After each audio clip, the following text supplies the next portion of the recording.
Estamos con el ex ministro de Defensa, Antero Flores Arauz, en nuestros estudios. ¿Cómo está, don Antero? Gracias por estar nuevamente con nosotros. Gracias por invitarme. Encantado de estar acá. Gracias por estar aquí, efectivamente. Y cuéntanos un poco cuál es su percepción sobre lo que viene ocurriendo. Dicen que ya pasa al próximo Congreso la decisión final.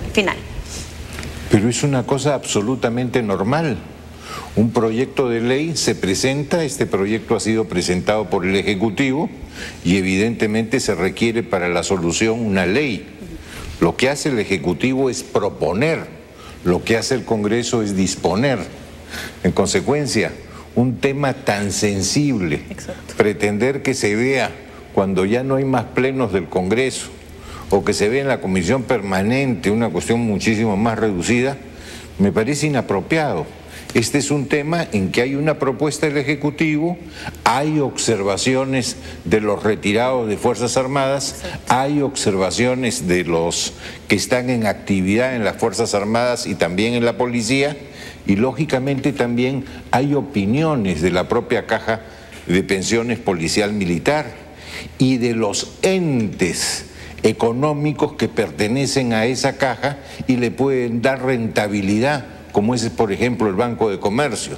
Si se pone en una situación difícil a la Caja Policial Militar, que es la accionista, la dueña del Banco de Comercio, evidentemente la calificación del banco podría decrecer y las posibilidades de venta a mejor precio también. Entonces es un tema que tiene que verse con mucha tranquilidad, sin hígados, sin alterarse, y verlo técnicamente. No nos olvidemos poner paños fríos, no, además porque creo que esta expectativa que se dio o la necesidad de tocarlo también es a raíz de este pronunciamiento de los altos mandos militares en retiro también, porque no es normal, no es usual que tengan un pronunciamiento como este tan claro, ¿no? A estas alturas. Pero es que sienten, hay un sentimiento de larga data en que se sienten mecidos. Vayamos a decir las cosas como son, en que se les ha ofrecido 20.000 veces resolver el tema y se le ha estado dando largas y no se ha resuelto. No nos olvidemos que este asunto de las pensiones y remuneraciones surgen con un estudio muy serio que se hizo cuando fue ministro Alan Wagner, ministro de Defensa.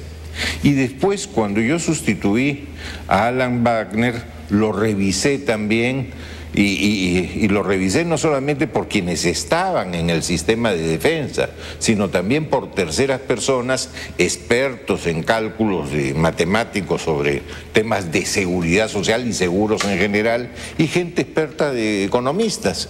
Y realmente el proyecto era viable. Por eso es que lo tomé, lo aprobé desde el sector defensa y lo mandé al Ministerio de Economía y Finanzas. ¿Qué pasó en Economía y Finanzas? Esos aumentos en el tiempo que se había pactado. Se pensó que eran en 5 etapas. Exacto. ¿No? Y era una cosa bastante lógica, pero eso iba sumado ¿a qué? A resolver el tema pensionario. Porque el tema pensionario, si bien ya se había resuelto para todos los civiles con la famosa 25-30, que se le puso límites, que se modificó incluso la Constitución para pasar de los derechos adquiridos al sistema de los hechos cumplidos, un sistema diferente y que permitiera razonablemente terminar con el efecto espejo, eso se hizo con la 25-30. Se le puso límites y se le puso candados para que ya nadie más pudiera estar en ese sistema que era francamente injusto, por lo menos para los demás. Pero en el caso de los militares, ¿cómo debía manejarse? Claro, no estuvo incluido en esto de la 25-30.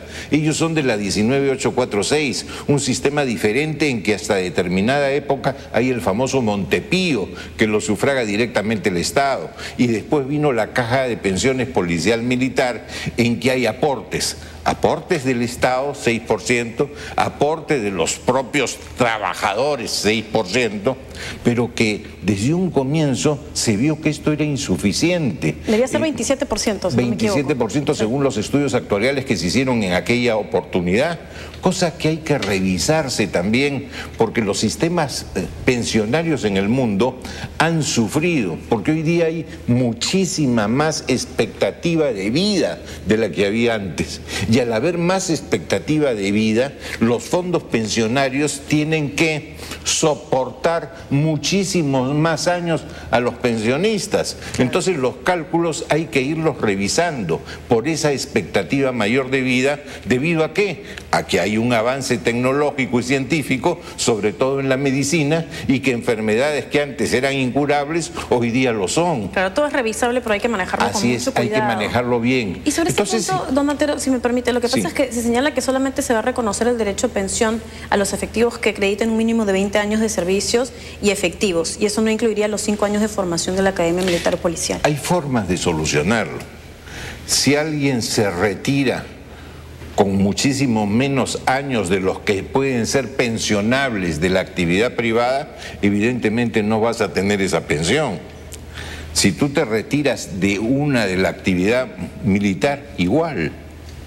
Pero si te retiran por una invitación, lo que se llaman las invitaciones al pase de retiro, porque se va podando el árbol, salen 200, por ejemplo, cadetes de una escuela de las Fuerzas Armadas y son subtenientes. Los 200 no te llegan a general de división, a teniente general o a vicealmirante. No puedes, en el tiempo vas podando por los propios que se van yendo o porque en tu poda obligada tú vas cortando las posibilidades de ascenso. Tú, viejito, llegaste hasta acá y te vas a tu casa. Entonces, a ese que has retirado no le puedes cortar un derecho que ya podría tener, porque no es por propia decisión de él, sino que lo está sacando. Y a esos que le está sacando podrías hacer como un bono de reconocimiento, transferir los aportes del Estado y de él a la ONP para el futuro, o a una administradora de fondo de pensiones. Hay formas de solución. Lo que no se pueden poner es con rigidez: esto no quiero, esto es malo. O por el otro lado, desde el Ejecutivo, esto es y punto.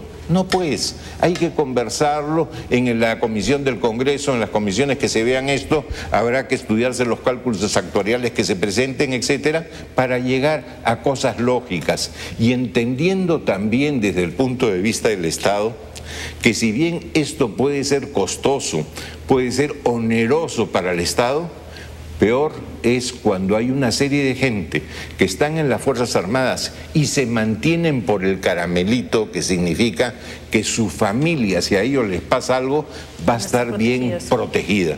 ¿Por qué? Porque los militares y policías constantemente están en riesgo, son profesiones de riesgo.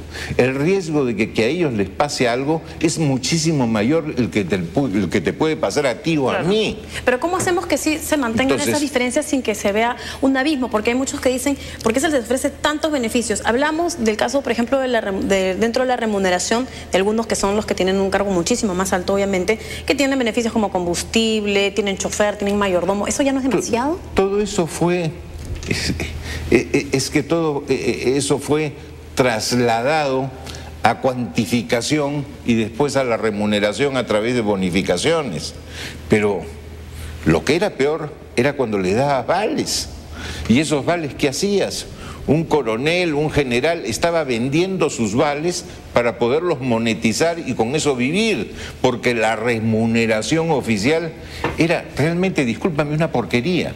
Entonces hay que entender también a esta gente que tiene problemas, que es de riesgo, que tiene más posibilidades de que le pase algo y que quiere tener tranquila a su familia. En consecuencia, si eso no lo tienen y se te comienzan a pedir el pase al retiro, como pasaba con los aviadores y sigue pasando, que se van a líneas aéreas, ¿quién pierde? El país. El entrenamiento de un piloto te cuesta más de $2 millones y cada vez que uno de ellos se va a la actividad privada, dejando la carrera aérea militar, le está costando al país. ¿Qué le cuesta más? El entrenamiento, cosas que ya has logrado entrenar, preparar, que ya están dentro de la lógica militar y disciplinaria, de la noche a la mañana tú dices, comienzo a entrenar a otros porque este se fue. Bueno, le cuesta más al país. Como dice usted, ¿no? En todo caso, en su condición de ministro de Defensa, ¿cuáles serían los consejos para poder bajar un poco la tensión en esta situación. Hay que conversar. El propio vicepresidente Luis Gianpietri ha dicho, ¿no?, que los ministros, Miguel Hidalgo, el ministro Jaime Torne, tienen un problema porque lo que les dice el presidente o el papel que les dan, simplemente lo firman. ¿Cómo hacemos para que no se vea además este cisma que termine generando más conflicto, fastidio por parte de los militares, de los civiles y una papa caliente para el próximo gobierno? Hay que tener tranquilidad, y los que tienen algo que aportar, que lo aporten y que presenten sus estudios, que presenten sus opiniones, etcétera, pero sin cabeza caliente. Eso a nada conduce, de ninguno de los dos sectores. Y tampoco, yo le tengo mucho aprecio y mucho cariño al vicealmirante Gianpietri, primer vicepresidente de la República, pero oigan, decir que el doctor Torne, que es un abogado de prestigio y una persona de gran nivel intelectual, o el mismo general Hidalgo, que siempre se ha comportado con mucha eficiencia, podamos decir que son simplemente firmones, ¿no? Acá los ministros de este régimen, yo no he visto ministros que sean secretarios para sentarse en la rodilla del jefe. Eso no he visto. Perfecto. Bueno, entonces hay que hacer esta invitación para que todos se mantengan mucho más calma, tranquilidad, y entender a esta gente que tiene muchísimos mayores riesgos y en consecuencia quieren mantener a su familia perfectamente protegida, cosa que es natural. La actividad militar y policial no tiene días, no tiene horas, más aún, no tienen ni siquiera el derecho a tener un domicilio determinado, porque en cualquier momento los pueden cambiar. Esto es real, esto pasa. En consecuencia, si hay un riesgo mayor, acaba de caerse una persona en un paracaídas y se ha muerto. Es un riesgo que tú y yo no tenemos, que no vamos en paracaídas. Claro. Esto es real. En consecuencia, tienes que darles la tranquilidad para sus sucesores en caso les pase algo, ¿no? Y de sus conocimientos, ¿cuáles deberían ser los puntos más importantes a abordar? Bueno, más allá de que obviamente es fundamental en el próximo gobierno del sector defensa. En el sector defensa, más que evidente, tienes que tener algunas cosas. Uno, recobrar tu capacidad disuasiva. Eso sí, se ha venido haciendo, sí, pero con timidez. Eso hay que darle un mayor impulso. Dos, la profesionalización en el ejército. Tú tienes los subalternos profesionalizados en Marina y Aviación, pero tienes que tenerlos en el ejército. Gracias al impulso de Otto Gigovich, cuando fue comandante general, se logró sacar una disposición legal profesionalizando a los subalternos en el ejército, pero le ha faltado el componente económico, presupuestal. De nada me sirve tenerlo en la normatividad si no le doy los recursos para hacerlo operativo, ¿no? Son dos cosas que son esenciales: capacidad disuasiva y lógicamente profesionalización en el ejército, que está pendiente, y resolver los temas pensionarios con el tema remuneracional. La diferencia entre la gran brecha o el gran gap es entre comandantes y coroneles, y eso tiene que ser reducido. La brecha es muy grande. Don Antero, muchas gracias por estar esta mañana con nosotros. Como siempre, un placer tenerlo aquí. Encantadísimo. Mil gracias. Don Antero Flores Arauz, exministro de Defensa. Le agradecemos por estar aquí.